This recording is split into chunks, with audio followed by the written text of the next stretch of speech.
This lesson's about the Doppler effect. Now, the Doppler effect will be most immediately familiar to you if you think about a siren and an ambulance passing you on the street. It sounds higher when it's coming towards you and lower when it's going away. So it goes wee-oo as it passes you. It drops in frequency. So the Doppler effect is the change in the perceived frequency when either the source or the observer is moving. Let's first take a look at the moving source. So here we have a stationary source at the center here, and emitting sound waves symmetrically in all directions.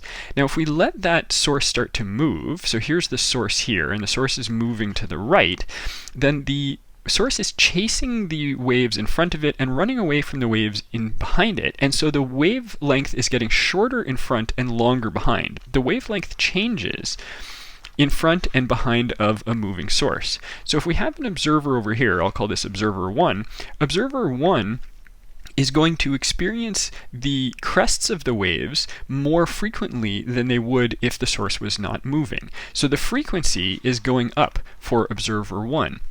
In contrast, if we have an observer over here, I'll call this observer 2, this observer is going to experience the crests of these waves less frequently than they would otherwise, again, because the source is running away from the waves that they're emitting. And so here the frequency is decreasing. And so this person would hear a higher siren note, and this person would hear a lower siren note, because we experience frequency as the pitch of a sound. And I'm describing this in terms of sound, but it has other applications as well. The Doppler effect applies to light as well, as we'll see in later lessons, and that has important applications in astronomy and in medical technology.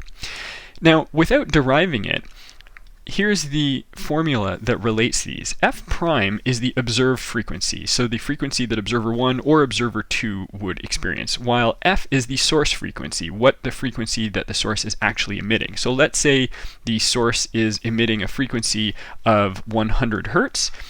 That would be what we would call F, not F prime, but we're trying to work out what F prime is observed over here, or alternatively what F prime is observed over there. So F prime is the observed frequency, F is the source frequency, V up here is the speed of the wave relative to the medium. For example, the speed of sound in air, 330 or 340-ish meters per second.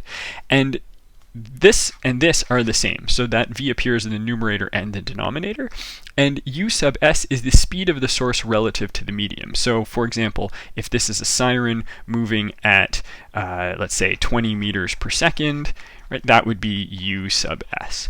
And then we just plug things in. Now notice there's a plus or a minus. If we use the plus, the denominator will get bigger, and therefore the observed frequency will be lower than the source frequency. So that would be the case if the source is going away from the observer, we would use the plus.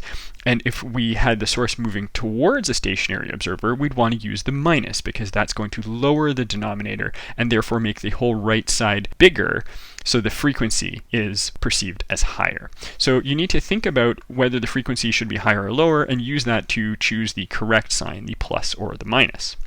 We have a different situation when we have a moving observer. Now the wavelength stays the same, but the observer moving towards the source encounters more crests per unit time, which means that the frequency would go up, and the opposite would be true if the observer was moving away from the source. They would encounter less crests per unit time. So here again is the source, and now I've got an observer, and the observer is moving this way. So the wavelength is not changing, but because this observer is moving this way across the wave crests, they're going to encounter more of them per unit time, and therefore they'll perceive a higher frequency, because the frequency is how frequently their ear, for example, encounters a wave crest. And if they were moving in the opposite direction, they would encounter less crests per unit time. We have a similar formula, but now we are changing the numerator.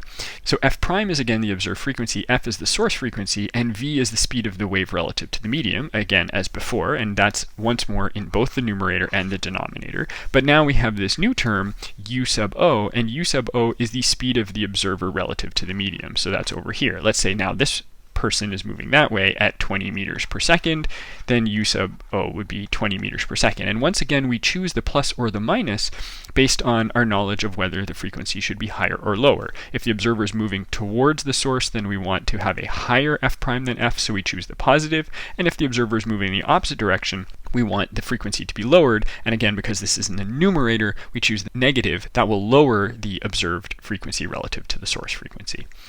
And when we've got both an observer and a source moving, we just combine the two equations and we get this. So this allows us to calculate the perceived frequency in terms of the source frequency when both the observer, that's the O, and the source, that's the S, are moving. And you just have to choose the pluses or minuses as we said above. So that's an introduction to the Doppler effect.